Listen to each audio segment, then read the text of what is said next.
우리 갈라디아서 6장 14절 말씀 보겠습니다. 갈라디아서 6장 14절이요.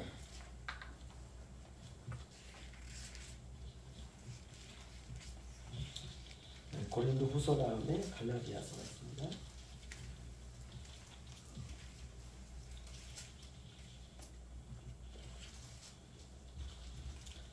사도 바울이 예수 그리스도를 믿고 가장 먼저 쓴 서신이, 최초의 서신이 갈라디아서입니다. 그래서 정말 칼날 같아요. 칼날 같습니다. 그래서 갈라디아서 1장부터 쭉 읽다 보면 우리말처럼 막 갈라내는 일들이 많아요. 이 복음과 비복음, 하나님의 의와 세상의 악, 이런 것들에서 아주 칼날처럼요. 그래서 굉장히 말씀 하나하나가 예리하고 그렇습니다. 6장 14절 우리 함께 읽겠습니다. 시작. 그러나 내게는 우리 주 예수 그리스도의 십자가 외에 결코 자랑할 것이 없으니 그리스도로 말미암아 세상이 나를 대하여 십자가에 못 박히고 내가 또한 세상을 대하여 그러하니라. 아멘. 한마디로 말하면 나는 세상 사람 아니고 세상도 나에 대해서 더 이상 관여할 수 없다. 마치 그 기찻길과 같습니다. 한쪽은 세상, 한쪽은 나. 만나는 일이 없어요. 여러분 그렇게 되시기를 주의 이름으로 축원합니다. 맨날 만난다. 이거 약간 심각한 일이에요. 거의 완벽하다고 할 수 있는 한 남자가 있습니다. 그는 하나님을 믿었던 사람입니다. 그의 인생은 법이었어요. 누가 세상에 법을 완벽하게 지킬 수가 있습니까? 그렇죠?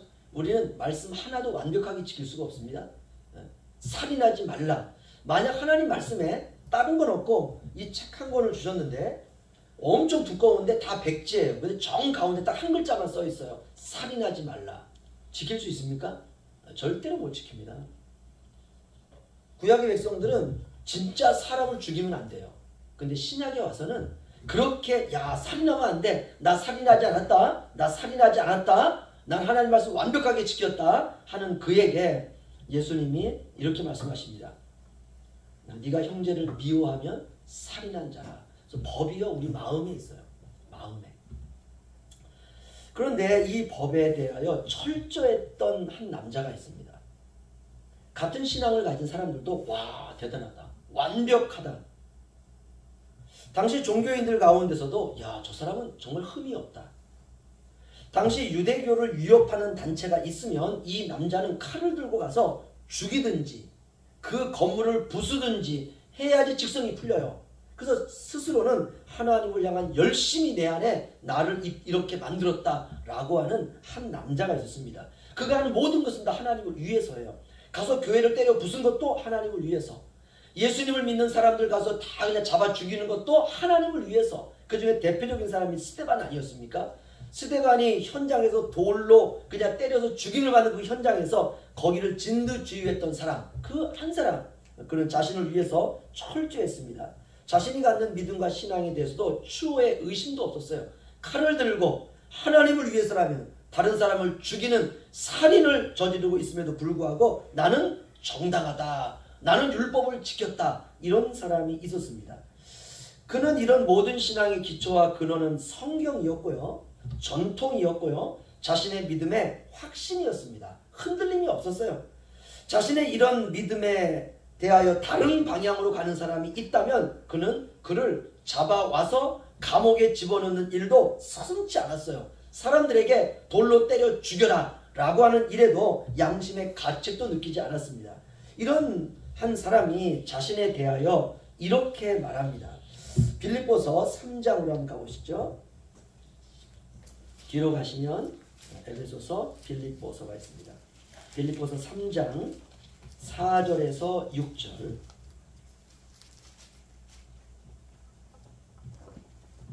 저와 함께 교도하겠습니다. 그러나 나도 육체를 신뢰할 만하며 만일 누구든지 다른 이가 육체를 신뢰한 것이 있는 줄로 생각하면 나는 더욱 그러하니.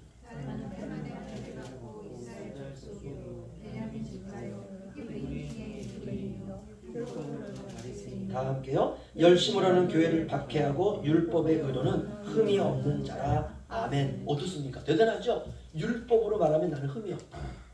이 말 다른 말로 말하면 나는 구원받았다. 이 말이에요. 그런데 이렇게 자신의 신앙에 대하여 나는 완전하다라고 하는 이 사람이 정반대의 이야기를 해요. 그게 바로 7절과 8절입니다. 7절 8절 우리 함께 한 목소리 읽겠습니다. 시작. 그러나 무엇이든지 내게 유익하던 것을 내가 그리스도를 위하여 다 해로 여길 뿐더러 또한 모든 것을 해로 여김은 내 주 그리스도 예수를 아는 지식이 가장 고상하기 때문이다. 내가 그를 위하여 모든 것을 잃어버리고 배설물로 여김은 그리스도를 얻고 아멘.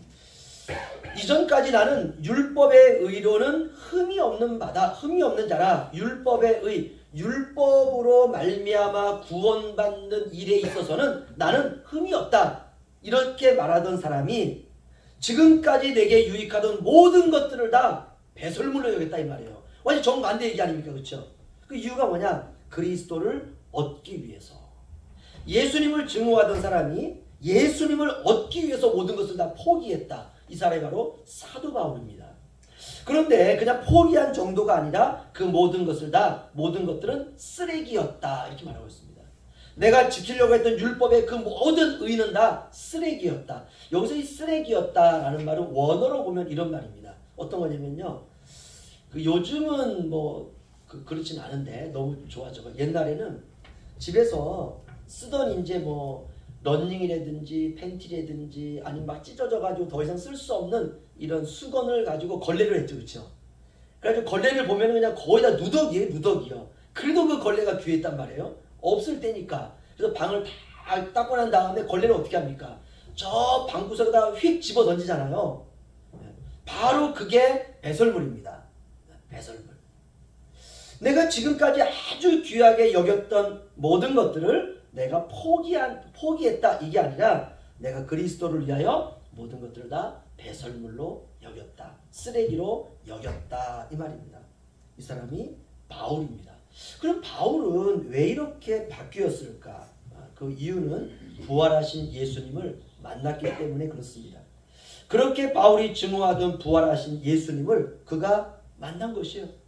주님을 만나고 난 이후에 정말 그 주님을 바울은 내가 이전에 믿었던 그 하나님, 바로 그 하나님이 예수님이었다는 것을 바울이 발견한 것입니다.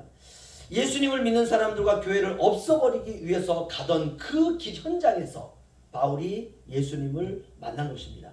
우리가 그 만난 그 사건을 한번 읽어보겠습니다. 앞으로 가시면 사도행전 9장이 있는데요. 바울이 어떻게 예수님을 만났는지 사도행전 9장 1절에서 5절 보겠습니다.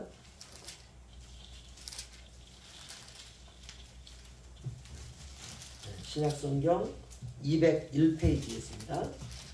사도행전 9장 1절에서 5절 저와 한 절씩 교도하겠습니다. 사울이 주의 제자들에 대하여 여전히 위협과 살기가 등등하여 대제사장에게 가서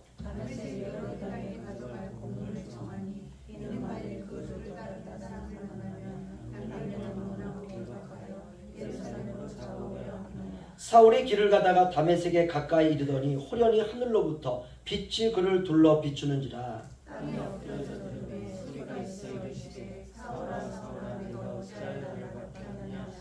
다 함께요. 대답하되 주여 누구시니까? 예수께서 나는 내가 박해하는 예수다. 아멘.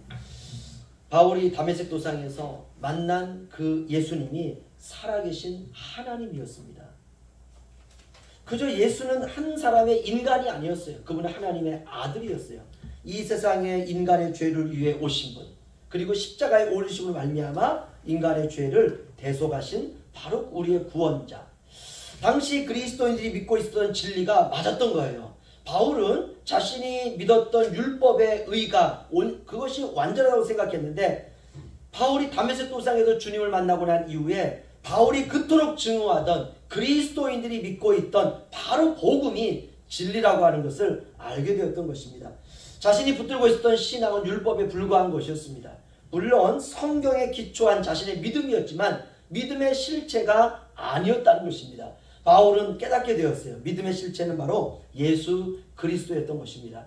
율법이 달빛이었다면 예수님은 태양빛이었다는 것이에요. 자신이 붙들고 있었던 모든 것들은 다 사라질 것이었다는 것입니다. 진리의 주체이신 예수님이 오심으로 진리를 가리키던 것들은 사라져야 되는 것들이라고 하는 것을 바울이 깨달은 것입니다. 바울은 더 이상 과거에 머무를 이유가 없었습니다. 바로 이 바울의 신앙의 중심에 있었던 것이 바로 십자가였습니다. 그래서 바울은 십자가의 사도가 되었습니다. 십자가의 도를 전하는 것을 최고로 여기는 사도가 된 것이에요. 십자가 외에는 결코 아무것도 전하지 않기로 작정했습니다. 그리고 그는 십자가의 삶을 살았습니다. 십자가의 자리로 계속해서 내려갔어요. 예수님이 나무에 달려 죽으셨다면 바울은 목이 잘려 죽었습니다. 끝까지 십자가의 복음을 사랑했습니다. 이 바울이 예수님을 만난 순간부터 그의 말년에 이르기까지 변하지 않았던 것이 하나가 있었습니다. 그것이 바로 우리가 뒤로 가시면 갈라디아서 6장 14절 다시 한번 가보시죠. 갈라디아서 6장 14절 310페이지에 있습니다. 예수님을 만나고 난 순간부터 그가 죽음에 이르는 말년에 이르기까지 그가 변하지 않았던 그의 신앙의 신조. 우리 다 함께 읽겠습니다. 6장 14절 시작. 그러나 내게는 우리 주 예수 그리스도의 십자가 외에 결코 자랑할 것이 없으니 그리스도로 말미암아 세상이 나를 대하여 십자가에 못 박히고 내가 또한 세상을 대하여 그러하니라. 아멘. 이것이 바울의 신앙이었어요. 그렇다면 우리는 이제 무엇을 자랑해야 될까? 똑같습니다. 우리도 십자가를 자랑해야 된다는 것입니다. 그리스도를 위한 고난을 자랑해야 돼요. 사람들은 그러나 십자가를 자랑하지 않습니다. 사람들이 자랑하는 건 뭐냐? 싸워서 이긴 걸 자랑해요. 다른 사람의 것을 빼앗아 가지고 내가 부자 된 것을 자랑합니다. 한 마리의 양밖에 없는 사람의 것을 빼앗아 가지고 내 집에 온 사람을 대접한 것을 자랑한다는 것입니다. 내가 성공한 것을 자랑합니다.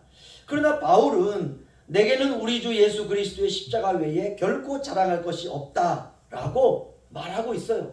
사람들은 십자가 외의 것들에 관심이 많습니다. 그러나 바울은 나는 십자가 외에는 결코 자랑하지 아니하리라. 바울은 그리스도로 말미암아 세상이 나를 대하여 십자가에 못 박히고 내가 또한 세상을 대하여 그러하다라고 말하고 있습니다. 사도 바울은 무엇이든지 내게 유익하던 것을 내가 그리스도를 위하여 다 해로 여길 뿐이다 라고 고백하는데 다른 사람들은 나의 유익을 위해서 십자가를 외면하는 삶을 산다는 것입니다. 이것이 바로 오늘날 기독교의 현주소입니다. 나의 유익을 포기하지 못하는 거예요. 교회가 조금이라도 손가락질 받는 것을 참지 못하는 것입니다. 성도들이 자존심 상하는 것을 견디지 못하는 것이에요. 십자가가 사라지고 있다는 현상입니다. 십자가의 진리는 선포하는데 정작 십자가의 생명은 없는 것입니다. 단지 교회가 자랑하는 십자가는 자기의 유익을 확보하기 위한 선전일 때가 많다는 것입니다. 사람이 진실하면요, 자신의 죄인됨을 간악한 죄인이라 고백합니다. 바울은 그의 인생의 말년에 자신을 향하여 이렇게 고백합니다. 내가 죄인 중에 괴순이라. 나 같은 죄인, 이렇게 말하고 있습니다. 벌레만도 못한 죄인, 짐승만도 못한 죄인.